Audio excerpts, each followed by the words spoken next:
Good afternoon, this is Rich Nelson with Allendale covering the wrap-up commodity comments. Today is Tuesday, January 17th of 2012. Obviously an exciting trade session overall. We did see the U.S. dollar down about 40 here. That's basically based on better economic news here for both Germany as well as China, which came out here in recent days. Also, we can point out the EU, their latest inflation measure did show a drop going from November to December. So it does leave the European Central Bank a little more room here to actually drop their interest rates potentially in the future, and therefore to potentially stimulate some economic growth. Crude oil up 165 and gold up 24 in the last trades here. As far as grains today, obviously a little higher trade overall. We did see corn up about 6.5 cents. That's a last trade, not a settlement. Soybeans up 24.5 and wheat up 3 cents here. Overall, the focus was on not only the U.S. dollar, which was supportive here to grains, but also we can point out Argentina news here.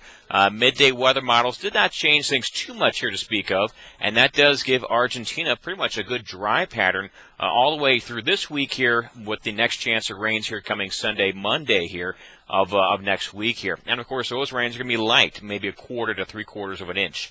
And even after that here, it's going to be a little dry period after this. So we do have certainly some good reason to be concerned right now here. The idea that we will see further reductions in Argentina's corn crop and now also the soybean crop in the next few days. Expect to see different analysts around the world start to put out some different, some lower numbers for Argentina's soybean production numbers now in the next few days here.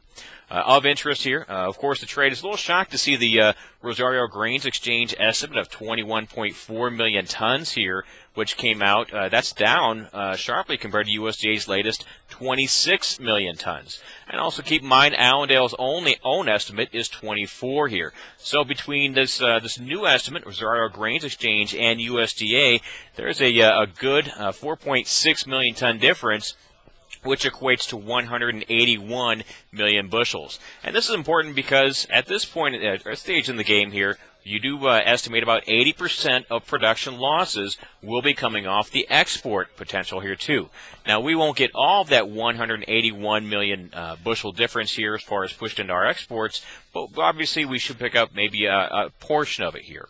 So that certainly is one thing here to keep in mind here.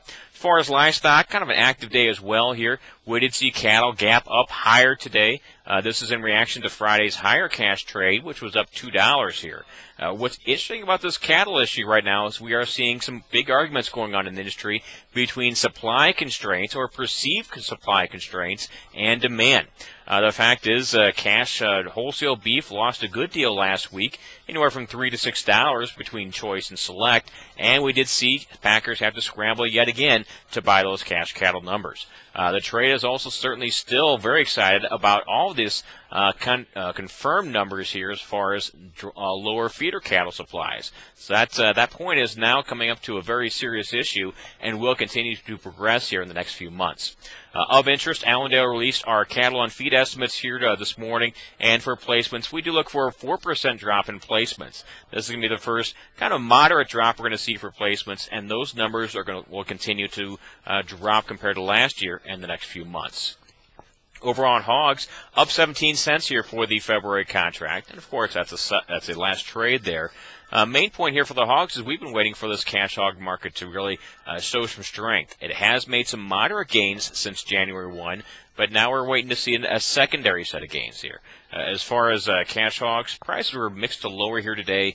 Volume was low light on futures. As I said, we're waiting to see on this cash hog end to see when we can get this market going. Seasonally, there is a nice moderate rally that goes into mid-February here before stalling out through much of April. So at this point for the hogs, we're more or less in a wait-and-see attitude right now here.